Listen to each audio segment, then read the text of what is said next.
Olá, sejam bem-vindos à Escola Bíblica Dominical. Mais um domingo, mais uma lição. É a revista do segundo trimestre de 2020, a Igreja Eleita da CPAD, e o comentarista é o Douglas Batista. A lição desse domingo é a lição de número 5, Libertos do Pecado para uma Nova Vida em Cristo. O texto áureo está em Efésios, capítulo 2. Nós vamos falar sobre esse capítulo hoje. Mas Deus, que é riquíssimo em misericórdia, pelo seu muito amor com que nos amou, estando nós ainda mortos em nossas ofensas, nos vivificou juntamente com Cristo. Por meio da maravilhosa graça divina, fomos libertos do pecado, perdoados e salvos da ordenação, e ainda recebemos o direito à vida eterna. Vamos ver agora a leitura bíblica em classe. E vos vivificou, estando vós mortos em ofensas e pecados, em que no outro tempo andaste segundo o curso deste mundo, segundo o príncipe das potestades do ar, o espírito que agora opera nos filhos da desobediência, entre os quais todos nós também antes andávamos nos desejos da nossa carne, fazendo a vontade da carne e dos pensamentos, e éramos por natureza filhos da ira. Mas Deus, que é riquíssimo em misericórdia, pelo seu muito amor com que nos amou, estando nós ainda mortos em nossas ofensas, nos vivificou juntamente com Cristo, e pela graça sois salvos. E nos ressuscitou juntamente com Ele, e nos fez assentar nos lugares celestiais em Cristo Jesus, para mostrar nos séculos vindouros e abundantes riquezas da sua graça pela sua benignidade para conosco em Cristo Jesus. Porque pela graça sois salvos por meio da fé, e isso não vem de vós, é dom de Deus. Não vem das obras, para que ninguém se glorie, porque somos feitura sua, criados em Cristo Jesus para as boas obras, as quais Deus preparou para que andássemos nelas. E agora nós temos aqui o objetivo geral, que é revelar a graça salvadora de Cristo, que nos garante a vida eterna. E os objetivos específicos: refletir sobre a nossa natureza pecaminosa, explicar que fomos vivificados pela graça de Deus e informar que nossa salvação vem de Deus e não de obras. Aí nós temos a introdução. E a frase que traz a introdução é que a presente seção da epístola, ou seja, da carta aos Efésios, apresenta relevantes, importantes aspectos doutrinários da salvação. Está em Efésios, capítulo 2, do versículo 1 a 10. Nós vamos falar sobre doutrinas, e eu trouxe aqui a diferença entre doutrina e costume. A revista não vai trazer esse texto, é só para acrescentar. A doutrina significa literalmente um ensino normativo, terminante, como regra de fé e prática. O costume são as regras sociais resultantes de uma prática reiterada de uma forma generalizada e prolongada, o que resulta uma certa convicção de obrigatoriedade, de acordo com cada sociedade e cultura específica. O costume muda, a doutrina não. O costume vai de uma igreja para outra, a doutrina não. A doutrina ela é mais permanente, a doutrina não muda com o tempo, a doutrina tem a ver com os preceitos bíblicos, com o ensinamento da Bíblia, e não é adquirida com a cultura, e não tem a ver com os aspectos externos, ele é mais interno. A doutrina, ela significa ensino, né? E no contexto bíblico, a doutrina significa qualquer ensino extraído da Bíblia, que é a nossa carta magna, é a nossa fonte de fé, E então ela é um ensino extraído da Bíblia, ok, gente?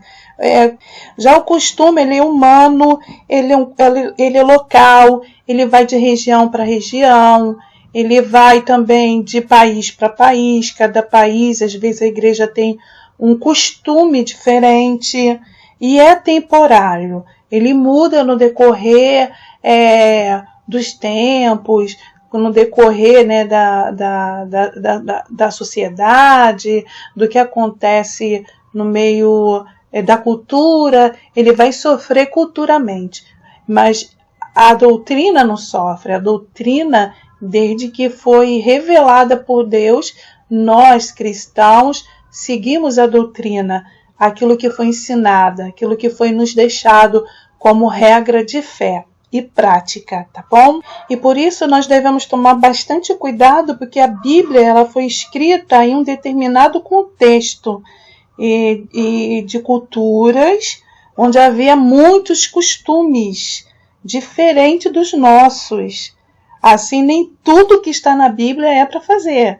Se fôssemos escrever nos dias de hoje para o passado, eles não entenderiam muitas coisas que hoje você fala, mandei um áudio, eles não iam entender isso, porque não era costume deles, né? Então nós precisamos entender que certas passagens estão recheadas de costumes que eram naturais naquela época, aquela sociedade naquele tempo, mas que não são para ser aplicadas nos dias de hoje. Por isso não vamos confundir. Da Bíblia nós extraímos a doutrina e costumes, os homens vão acrescentando, eles vão inventando coisas e vão também sofrendo com a influência da cultura local, vão introduzindo nas igrejas alguns costumes. Que isso tem que tomar bastante cuidado com esses costumes. Algumas pessoas, né, principalmente mulheres, falam que não usa maquiagem, brincos, pulseiras, aí falam assim, uma igreja, a doutrina da minha igreja não permite pulseira, não permite o brinco. É uma confusão, isso não é doutrina, isso é um costume daquela igreja, mas não a doutrina, ok? Vamos entender um pouquinho, observando esses conceitos doutrinários que Paulo vai tratar aqui na igreja aos Efésios, e ele vai falar doutrinas acerca da salvação, ou seja, algo que não muda com a cultura, não muda de acordo com o tempo, não muda de acordo com o país que você vai. A doutrina referente à salvação, à justificação, isso não vai mudar, porque é algo que foi dado realmente por Deus e não pelo homem. Nela, o apóstolo escreve a libertação dos pecados como um favor imerecido dado por Deus aos salvos. Também já falamos sobre isso, né? Deus nos libertou através de Jesus dos nossos pecados, e isso foi um favor imerecido que Deus deu a nós, não porque merecíamos, mas pela graça dele, a fim de que eles desfrutassem uma nova vida em Cristo. Nós somos novas criaturas em Cristo Jesus. Vamos para o ponto 1, antiga natureza morta em ofensas e pecados. 1.1, a nossa condição anterior, antes de sermos alcançados pela graça. E vos vivificou, estando vós mortos em ofensas e pecados. Está lá em Efésios 2, versículo 1. Esse ofensas vem do grego paraptoma, que tem um sentido passo em falso, de forma deliberada. Nós estávamos indo na direção errada, indo em direção à natureza adâmica, a natureza humana, e quando nós somos alcançados pela graça, o Espírito Santo nos converte, nos faz mudar de direção. Esse pecado, ele é do grego amartia, que descreve como aquele que erra o alvo, não está em direção ao alvo, não está acertando, ele está errando em seu caminho. Em vista disso, o homem, em sua natureza decaída, é diagnosticado como morto.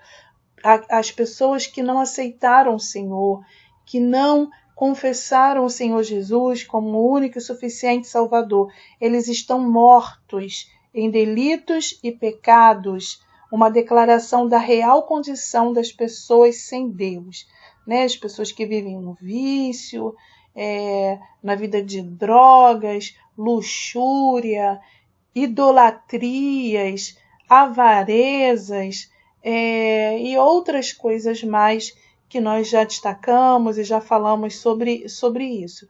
Então, precisamos entender que a natureza do homem pecaminosa, a natureza do homem sem Deus, a natureza do homem que não encontrou Jesus, não entregou a sua vida ao Senhor para ser lavado, redimido, justificado, ele está morto em delitos e em pecados. O conceito é de morte moral e espiritual provocada pelo pecado, que inevitavelmente separa o homem de Deus. Como diz Isaías 59:2, mas as vossas iniquidades fazem separação entre vós e o vosso Deus, e os vossos pecados encobre o seu rosto de vós, para que ele não vos ouça.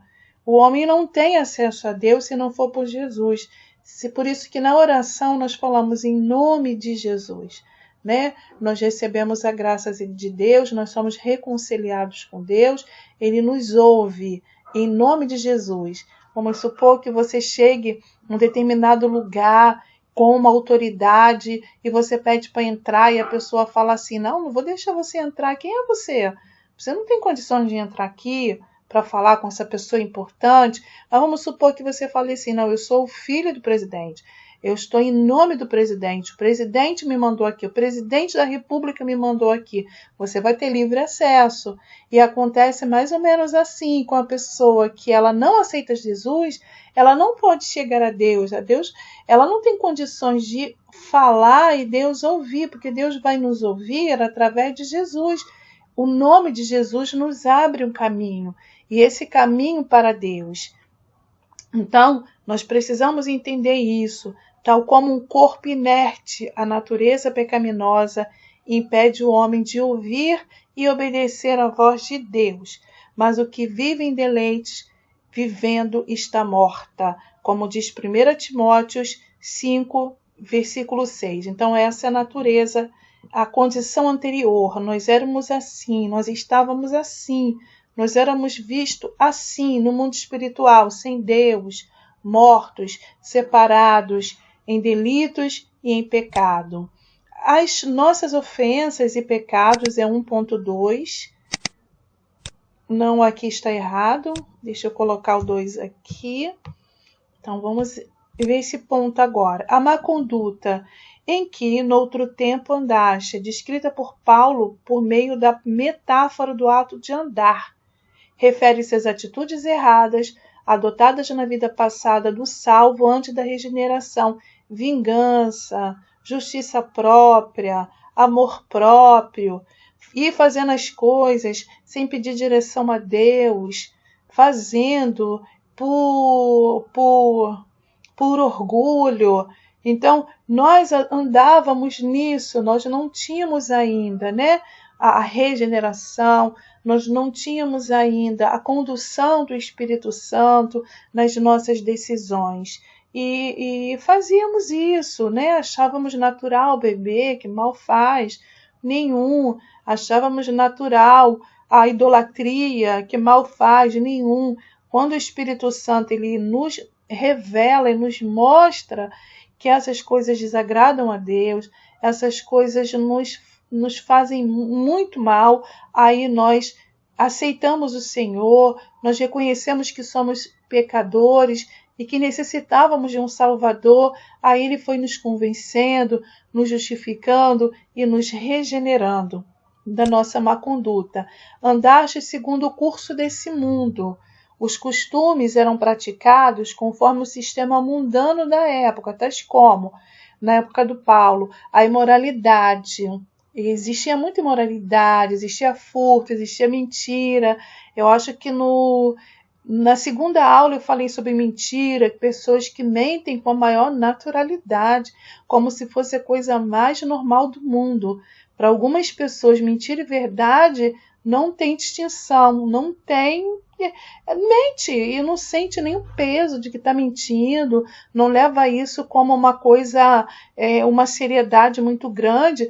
E eu falava sobre, quando eu dei essa aula, eu falei sobre que os mentirosos não herdarão o reino de Deus, assim como os beberrões, assim como os feiticeiros, não entrarão, está no mesmo pacote. Então esses eram costumes, as pessoas no mundo, as pessoas que não têm Deus, que não têm a consciência do pecado, elas mentem. Nós sabemos que o pai da mentira é o diabo, elas furtam, elas cometem imoralidade e não sentem que estão pecando contra Deus. Andaste segundo o curso deste mundo, uma constatação de que o salvo não deve tomar a forma do mundo, relativizar o pecado. Ou o que é o relativizar? Não é pecado não. Deus não se preocupa com isso não. Não é bem assim. Isso é relativizar. Muito menos ajustar-se a maneira de viver de seu tempo. E não sede conformados com este mundo, mas sede transformados pela renovação do vosso entendimento, para que experimenteis qual seja a boa, agradável e perfeita vontade de Deus. Romanos 12:2. Nós não temos que conformar, nós não temos que pensar segundo o mundo, conforme as pessoas do mundo, conforme as pessoas da novela ditam, as pessoas do filme faz, eu vou ter que fazer também, o personagem tal agiu assim, eu preciso agir assim. Não, eu sou parecido com Cristo e não com o mundo. Eu sou parecido, o caráter de Cristo, justiça, paz, amor, longanimidade, fidelidade, bondade. Então nós temos que não tomar a forma do mundo, mas tomar a forma de Jesus Cristo. Amém? Andaste segundo o príncipe da potestade do ar, uma alusão a Satanás, que exerce autoridade sobre os poderes do mal. Agora é o juízo deste mundo. Agora será expulso o príncipe deste mundo. Está lá em João 12:31. Indica que os agentes malignos têm a capacidade de influenciar os homens desobedientes e incrédulos. Eles estão numa cegueira espiritual, sendo influenciados por esses espíritos, por esses agentes malignos, que eles ganham com o afastamento do homem de Deus, da verdade, da salvação, da luz que é Jesus, nos quais o Deus desse século cegou os entendimentos dos incrédulos, para que lhes não resplandeça a luz do Evangelho da glória de Cristo, que é a imagem de Deus. 2 Coríntios 4:4. Olha o que diz aqui. Nos quais o Deus deste século, Deus aqui está com letra minúscula, cegou os entendimentos dos incrédulos, para que lhes não resplandeça a luz do Evangelho da glória de Cristo, que é a imagem de Deus. 2 Coríntios 4:4. Então eles não conseguem ver a luz, porque eles estão cegos nos entendimentos, cegos na mente. Eles arrumam desculpas, conseguem ver um monte de empecilhos e colocam um monte de dificuldade, um monte de defeitos, mas isso é o agente maligno que está provocando isso, para que a pessoa não consiga ver a luz que há em Cristo Jesus. E por isso nós devemos orar, evangelizar sem cessar e falar da palavra de Deus, que vai trazer fé aos corações. E ainda no capítulo 2, no versículo 2, diz assim: andaste segundo o príncipe da potestade do ar. Então, mais adiante na carta de Paulo, alerta que a nossa luta é contra os tais seres do mal. Nós vamos ver isso no final, lá em Efésios 6:12. Porque não temos que lutar contra a carne e o sangue, ou seja, não temos que lutar contra as pessoas, não temos que nos vingar, não temos que revidar, não temos que ficar pensando mal das pessoas porque elas agiram assim. Nós temos que orar a Deus, pedir a Deus para nos conduzir, para deixar o nosso coração puro, sem manchas, sem mágoas, entender que Deus é maior do que todas as coisas e está sempre perdoando, né? porque o discípulo perguntou a Jesus quantas vezes devo perdoar. Acho que ele estava esperando que Jesus desse uma conta para ele, assim, perdoa 3 ou 4 vezes, mas Jesus falou assim, não, 70 vezes 7, ou seja, você não deve nem ficar contando e multiplicando quantas vezes, fazendo a conta no caderno, quantas vezes você vai perdoar. O perdão é inerente para quem tem um coração cheio de amor, cheio do Espírito Santo. Quem está cheio do Espírito Santo não consegue odiar. Quem está cheio do Espírito Santo não consegue ter vingança. Ele entende que a nossa luta não é contra pessoas, não é contra a carne e o sangue, mas sim contra os principados, contra as potestades, contra os príncipes das trevas desse século, contra as hostes espirituais da maldade nos lugares celestiais. E eu acredito, irmãos, que lá no final dessa carta, ele vai abordar mais esses tópicos, esses pontos aqui. Se a revista não trabalhar isso, a gente vai trazer, acrescentar e vai falar sobre o que é um principado, o que é uma potestade, e que príncipes são esses das trevas e hostes espirituais, porque nós estamos ainda aqui tratando do capítulo 2 e versículo 2. Ele traz uma referência já lá no final da carta aos Efésios. Então está aqui, né? Vai trazer que o capacete da salvação, quando vai falar do escudo da fé, o cinto da verdade, a couraça da justiça, vai falar aqui do calçado, né? Nós temos que estar preparados, porque nós estamos diante de uma guerra espiritual, numa guerra em que o inimigo, ele tenta, nesse agente maligno, ele tenta contra a nossa vida, sujar o nosso coração, sofremos ataques que são os dardos inflamados do maligno, que tentam nos entristecer, sujar o nosso coração, e nós temos que estar preparados. Ele vai falar sobre isso, que nós temos que estar preparados para essa guerra espiritual, para essa batalha espiritual, e enquanto estivermos no mundo, porque nós vimos aqui que o príncipe do mundo ainda opera, está operando, Jesus mesmo falou, o mundo está no maligno. Então, ainda temos aqui o capítulo 2 e versículo 2, que diz assim, andaste segundo o príncipe da potestade do ar. Contudo, não é necessário temer, pois Deus exaltou Cristo acima de todos eles. Olha só que diz aqui, acima de todo principado. Tem principado no mundo? Existe. Mas Jesus, o nosso Deus, Ele é todo poderoso. Ele não tem apenas o poder, Ele tem todo o poder. Ele está acima de todo principado, e poder e potestade e domínio, e de todo nome que se nomeia, não só neste século, mas também no vindouro. Efésios 1, 21. O nosso Deus, o nosso Cristo, Ele é o Todo-Poderoso. Você pode dizer glória a Deus? Andávamos, agora vamos para o versículo 3. Fazendo a vontade da carne e dos pensamentos. Não é isso?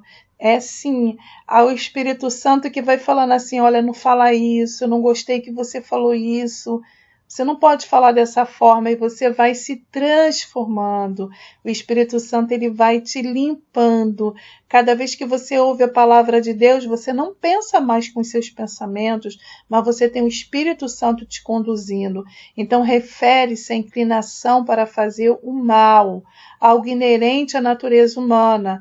Estão incluídos aqui os pensamentos pervertidos e a prática de todos os desejos desordenados da carne. Pessoa que ela faz a vontade da carne, ela não consegue controlar a carne, é porque ela não sofreu ainda, né, a mudança do novo nascimento, da conversão genuína em Cristo Jesus. Ainda no versículo 3 do capítulo 2 diz assim, como resultado éramos filhos da ira, isto é, condenados e desprovidos do favor divino. Paulo sublinha que essa era a nossa condição, entenebrecidos no entendimento, separados da vida de Deus, pela ignorância que há neles e pela dureza do seu coração. Efésios 4, 18. Está aqui o pecado, né? Deus e o homem. A vontade da carne leva o homem a pecar, e o pecado separa o homem de Deus. mas fomos vivificados pela graça. No 2.1 nós temos alcançados pela misericórdia e pelo amor divino, após constatar a situação da humanidade, que estávamos sob a ira de Deus. Paulo passa a descrever os atos divinos de amor e de misericórdia que alteraram o quadro caótico da raça humana. A ira de Deus está sobre o pecador, mas, começando com uma conjunção adversativa, o apóstolo declara exultante: mas Deus, que é riquíssimo em misericórdia, pelo seu muito amor nos amou. O ato de misericórdia implica compaixão e simpatia para com os indignos, porque Deus encerrou a todos debaixo da desobediência, para com todos usar misericórdia. Romanos 11, 32. A carta aos Efésios ensina que o prover à humanidade o meio de escape da merecida ira, ou seja, merecíamos a ira de Deus. Deus não se mostra apenas misericordioso, mas abundante em misericórdia. E essa riquíssima misericórdia procede do seu muito amor com que nos amou. A Bíblia enfatiza que foi a magnitude desse amor que motivou a nossa salvação. No 2.2, vivificados por sua graça, descrevendo as dádivas divinamente concedidas aos salvos, o apóstolo enfatiza que o amor de Deus nos alcançou. Nós já falamos sobre isso aqui, estando nós ainda mortos em nossas ofensas. Isso significa que não éramos merecedores desse amor, mas que mesmo assim Deus nos vivificou juntamente com Cristo. Ele morreu por nós ainda pecadores. Amém? Essa frase quer dizer que nascemos de novo. Jesus respondeu e disse-lhe: na verdade te digo que aquele que não nascer de novo não pode ver o reino de Deus. Está lá em João 3,3. Não estamos mais mortos, pois Cristo nos deu vida outra vez. Fomos vivificados sem mérito algum. Tudo foi efetivado por meio da sua graça, o favor imerecido. 2.3 Exaltados por sua graça. O apóstolo dos gentios ainda destaca que o poder de Deus nos ressuscitou juntamente com ele e nos faz assentar nos lugares celestiais em Cristo. Também falamos das bênçãos. Sobre essas bênçãos, indica que Deus concede aos homens os mesmos benefícios alcançados por Cristo. Tem uma música que até diz: tudo que Jesus conquistou na cruz é direito nosso, é nossa herança, todas as bênçãos. Então fala muito sobre isso, né? Tem muito a ver com esse versículo. E nós também já falamos sobre isso. Olha, a ressurreição que ele conquistou, a vida eterna que ele conquistou, o galardão nos céus é nosso. Nós somos co-herdeiros com Cristo. Você pode dizer glória a Deus, graças a Deus por essas bênçãos espirituais. E você pode conferir isso em 1 Coríntios, capítulo 15, versículos de 3 a 8 e também do 20 ao 25. Assim, ao conceder tais bênçãos aos homens, Deus mostrou as abundantes riquezas da sua graça. Desse modo, ratificamos que a salvação e seus privilégios são conferidos pela imensurável graça de Deus, o favor divino e merecido. Graça, a maravilhosa graça. No ponto 3, a salvação não vem de obras. A graça como meio de salvação. Vamos ver sobre isso? A salvação inclui a libertação da morte, da escravidão do pecado e da ira vindoura. Nunca esqueça disso, tá? Jesus me salvou, não é do mundo, é da morte. Me livrou da morte. A morte não tem mais poder. A morte eterna não tem poder sobre a minha vida. Da escravidão do pecado, não sou mais escravo do pecado. Nós somos livres do pecado, porque ele nos trouxe essa libertação. E da ira vindoura, essa ira que vai cair sobre o mundo, sobre pessoas que não aceitaram o Senhor. O sacrifício do Senhor não está mais sobre nós, porque caiu sobre Jesus e nós aceitamos o sacrifício de Jesus. Ao mesmo tempo, permite ao salvo desfrutar de todas as bênçãos espirituais descritas em Efésios, capítulo 2, de 1 ao 7. Portanto, a salvação é o livramento do poder da maldição, do pecado e da morte, a restituição do homem à comunhão com Deus, uma bênção concedida a todos que merecem Cristo como Salvador. Que recebem Cristo como Salvador. Tem o pecado, tem o lado do pecado, a separação, a frustração, a condenação, o vazio existencial, as pessoas que não sabem por que vieram ao mundo, por que existem, para onde vão. Então, tem um lado do pecado e tem um lado com Deus. O lado com Deus, o caminho é Jesus, né? É o caminho do perdão, da paz, da vida abundante, da vida eterna, da satisfação. Está lá em Hebreus 2,15 e 2 Coríntios 5,19. Então, de que lado você está? De que lado você quer ficar? Graça, no grego, charis, significa favor imerecido. Eu não merecia, mas a graça me alcançou. Sendo justificados gratuitamente pela sua graça, pela redenção que há em Cristo Jesus. Romanos 3, 24. Ela mostra que a iniciativa para tornar possível a salvação veio da parte de Deus. E por meio da graça que Deus ativa o livre-arbítrio e capacita o pecador para que responda com fé ao chamado do Evangelho. Então, o livre-arbítrio. O bem e o mal, você escolhe o quê? Jesus? Ou eu não quero andar com Jesus? É você que escolhe. Mas Deus, Ele quer que você escolha Jesus. Mas Ele te dá essa opção porque Ele não nos faz robôs. Nós temos... Deus quer se relacionar conosco e quer saber que nós estamos com Ele por nossa escolha e não porque Ele está nos forçando a fazer alguma coisa. Isso não seria amor também da nossa parte. Deus quer ser amado, Deus quer ser adorado, Ele quer que você goste de ficar com Ele, goste de ter um relacionamento com Ele, e Ele não vai te forçar a isso. Todavia, ainda assim, o ser humano é livre para escolher entre dois caminhos, a salvação e a perdição.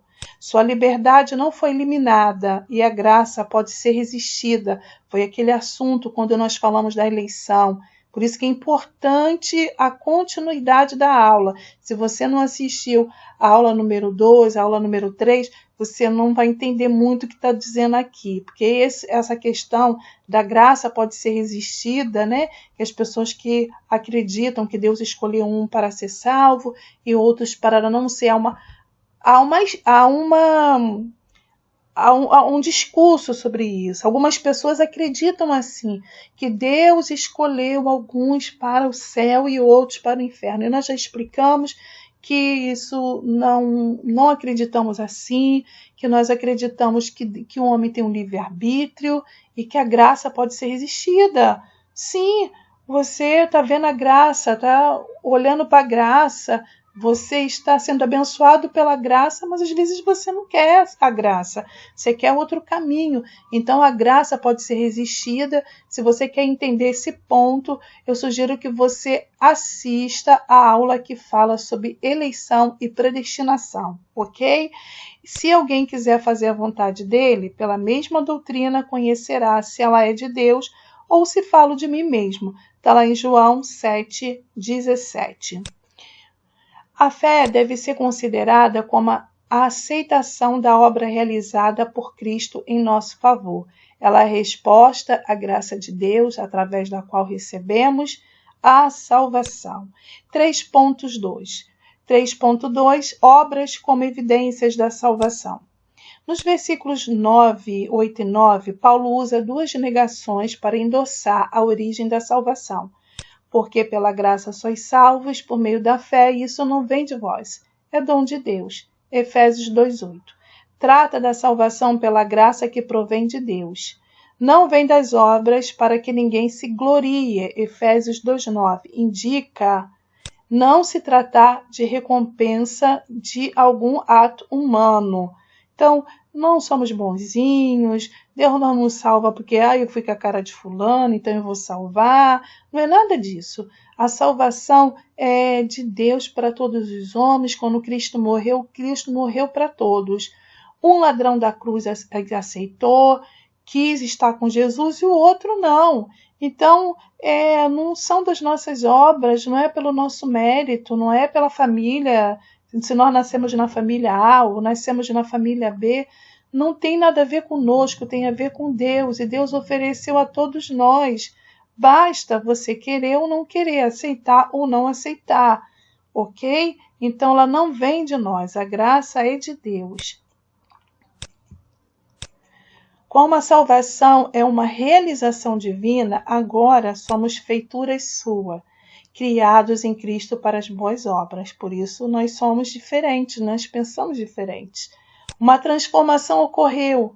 Agora em Cristo somos uma nova criatura e as coisas velhas passaram. 2 Coríntios 5,17. Paulo era perseguidor dos crentes. Ele vivia caçando. Quando ele teve um encontro com a luz, com Jesus, que ele foi convencido pelo Espírito Santo do seu pecado, que ele precisava aceitar o Senhor e ter uma vida diferente, Paulo se transformou. Ele passou de ser perseguidor para defensor do Evangelho. E foi esse mesmo Paulo que escreveu essa carta aos Efésios, porque ele sofreu uma transformação. E Cristo nos chama e ele muda a nossa vida, né? Ele transforma a nossa vida. Não no sentido material, não também a bênção acaba atingindo a nossa vida, né, em todas as esferas. Você acaba sendo abençoado por Deus, estando protegido, né, pelo sangue de Jesus.